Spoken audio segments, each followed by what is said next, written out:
So here we go, The Magician's Other Nephew, Part 1, The Hiding, Chapter 1, The Weight of Copper. There are some objects which by their very presence in a drawer or in a cupboard become a kind of test, a daily examination of one's character. For Professor Digory Kirke, now in his 70th year, such an object was a copper vase, which had lain in the drawer of his writing desk for 23 years.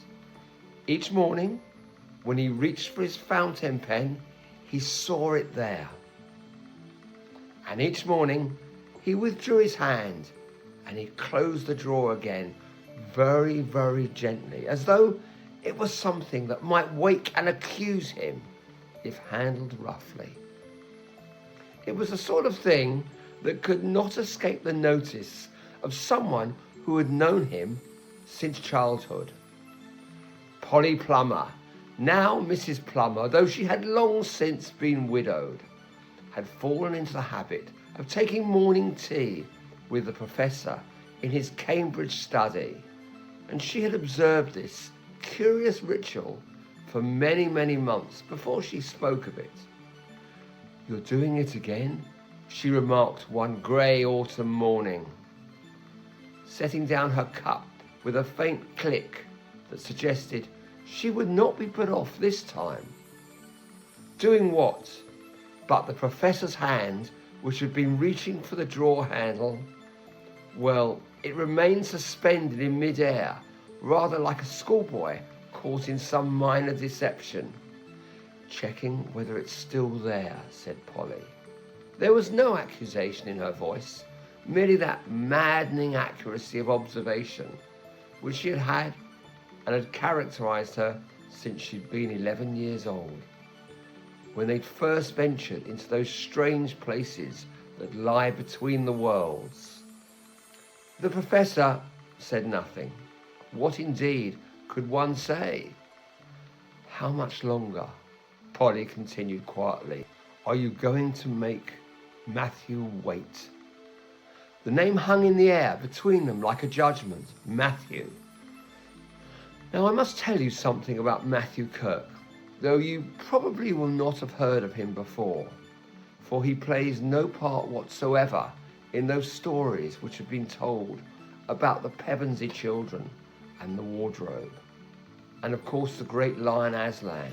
Indeed, he plays no part in the story of how young Digory and Polly first travelled to other worlds, or how they witnessed the creation of Narnia itself, or how Digory brought back the apple that healed his dying mother. Matthew had vanished 5 years before any of that had happened, vanished so completely that by the time Digory had his own adventures, well, no one in the family spoke of Matthew anymore. It was as though he had never existed at all. But he had existed. He had been Digory's elder brother, clever, restless, and possessed of that peculiar quality which some young men have of seeming older than their years, and yet still being capable of the most spectacular foolishness. The professor, though he was merely Digory then, had been only 7 years old when Matthew first fell under the influence of their Uncle Andrew. You will perhaps remember Uncle Andrew from the other story. He was a vain and cowardly magician who lived in the attic and conducted experiments with things better left alone. It was Uncle Andrew who discovered how to make the rings, the yellow and the green rings, which entirely and into that strange place called the wood between the worlds by jumping into the right pool. But Uncle Andrew, was far too frightened to test the rings himself. He was a coward. He needed someone else to go first. Someone young enough to be bold, old enough to understand instructions, and foolish enough to believe the rewards would be worth the risk. Matthew, then 12 years old and hungry for distinction, had been watching through a crack in the attic door. What passed between Andrew and Matthew in those early days, Digory never really knew in full. But he did remember fragments, overheard conversations, glimpses through doorways, and the particular way that Matthew's eyes would shine when he returned from Uncle Andrew's attic. "Ha! The old fool thinks he's using me," Matthew told Digory once when Digory was 8 and Matthew 13. They were in Matthew's bedroom at that time, and Matthew was examining a small glass vial filled with something that glittered like dust. "But actually, I'm using him. When I come back from the other place with proof of what I've seen, I'll be famous. Scientists will want to study me. I'll lecture at universities. Ha! Father will have to stop calling me a dreamer." "What other place?" Digory had asked. Matthew's smile had been strange, excited and frightened all at once. "He calls it the wood between the worlds.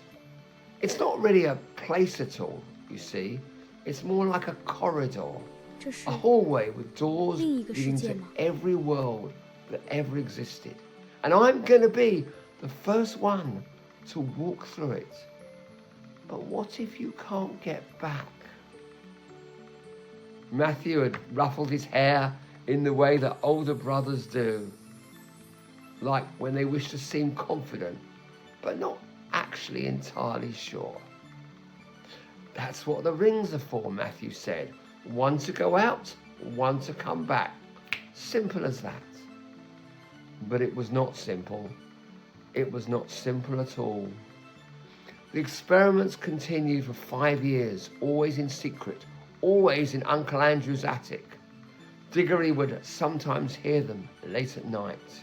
Matthew's eager questions, Uncle Andrew's ponderous explanations, and occasionally the sharp smell of something chemical drifting down towards the floorboards. Once, Digory crept up to listen at the door, and he heard his uncle say, "The rings are almost ready. You understand what this means, Matthew? You shall be the first human being to leave this world entirely and return to tell of it. Greater than Columbus, greater than any explorer who ever lived. And if something goes wrong?" "Nothing shall go wrong, but if it does, well, better you than me, what?" No, I mean to say, that is, one must take risks for science, mustn't one? And nothing can go wrong." Digory had crept away, his stomach tight with unease. Then came the April morning in 1899, when Matthew was simply gone. Digory was 12 years old. He came down to breakfast to find his mother weeping, and his father pacing the length of the dining room with a telegram crumpled in his hand. "He's run away," Father announced. "Always knew he would. Too much imagination, that boy. Too many ideas above his station. Well, let him go. Let him make his own way in the world. He'll come back soon enough. Don't worry, dear." But Matthew did not come back. The police were called. Inquiries were made. Matthew's room was searched and searched again. His bed hadn't been slept in. His clothes were all accounted for. There was absolutely no sign of violence, no evidence of struggle.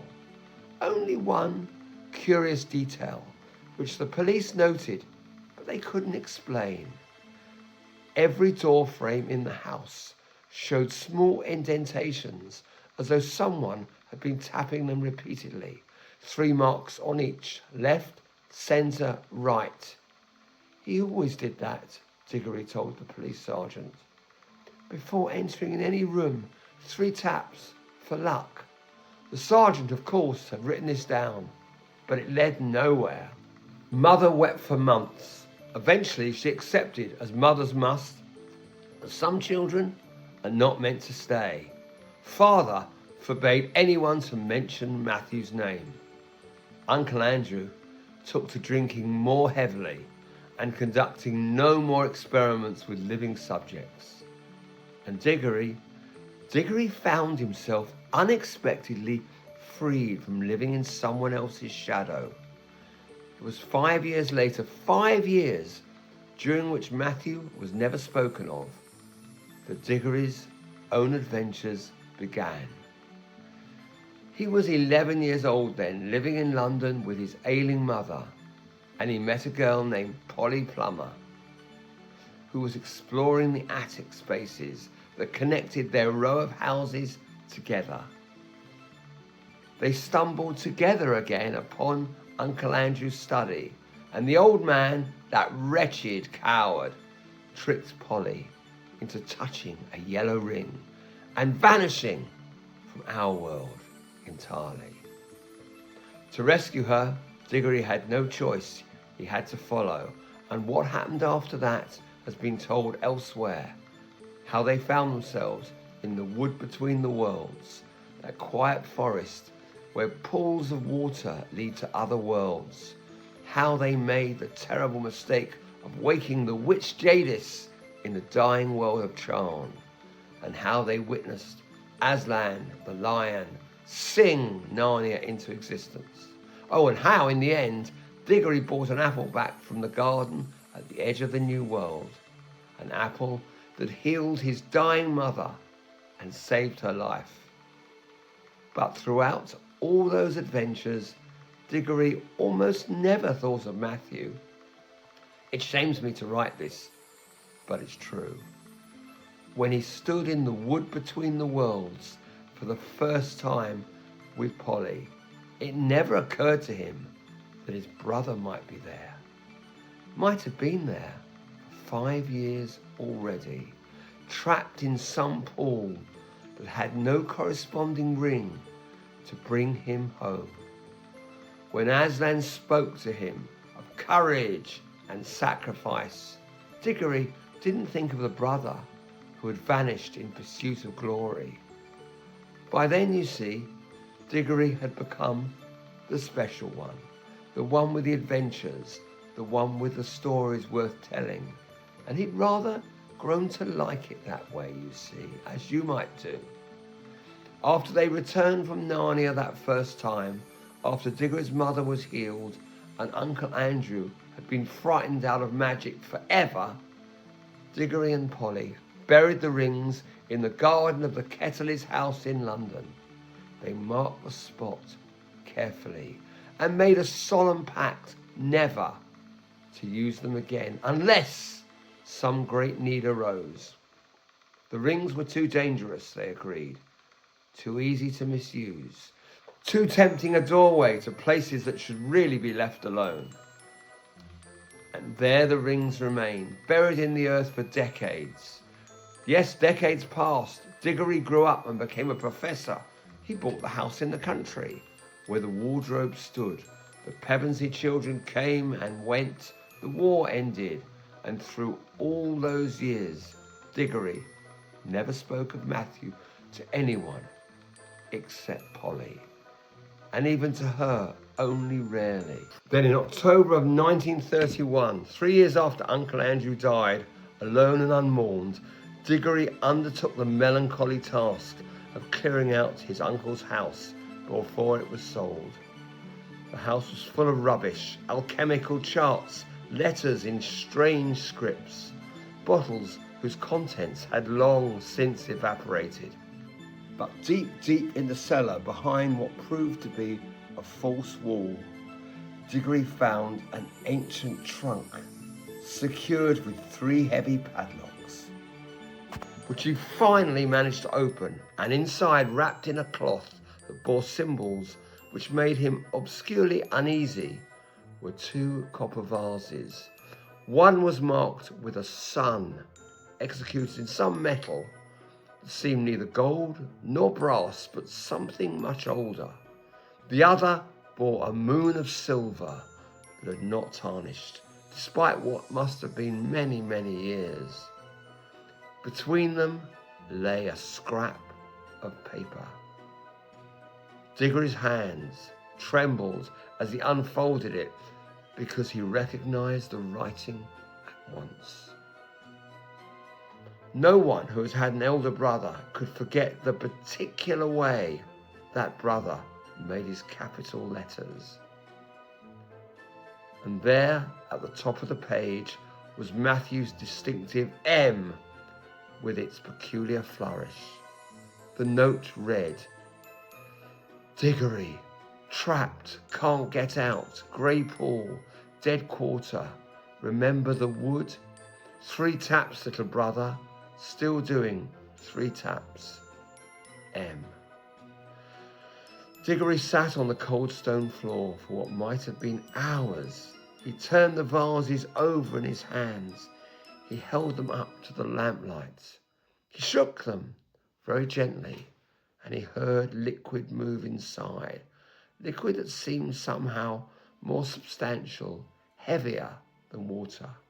He thought about what it might mean that there was a grey pool, not bright like the living worlds, not black like the dead ones, but somehow grey, caught between, suspended.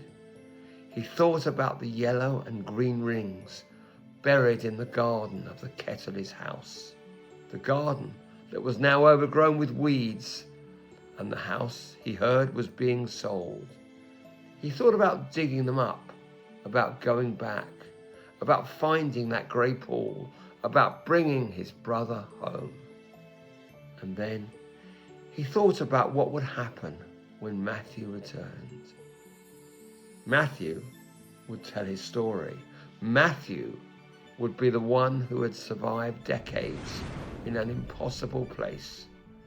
Matthew would be the hero, the adventurer, the one worth listening to. And Digory would go back to being what he had been before, the younger brother, the lesser one, the shadow. He carried the vases home. He placed them in his desk drawer. And for 23 years, he opened that drawer every morning and closed it again without touching them. Chapter 2, The Truth in the Drawer.